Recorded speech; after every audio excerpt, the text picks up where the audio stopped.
Assalamualaikum warahmatullahi wabarakatuh. Saya Adnan Muhammad Farouk, pengasas SA Mutiara Deco dan merupakan Presiden Persatuan Kontraktor Perumahan Negeri Pulau Pinang.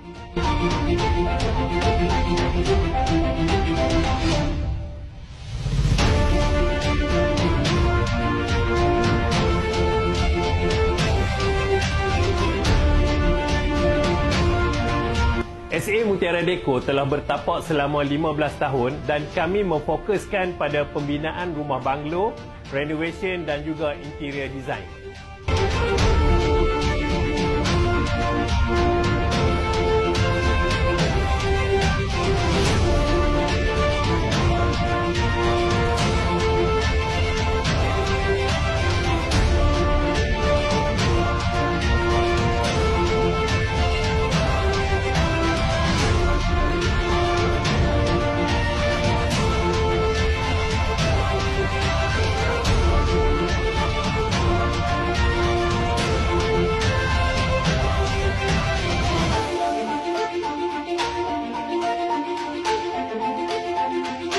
Hubungi kami segera untuk kami merealisasikan kediaman impian anda.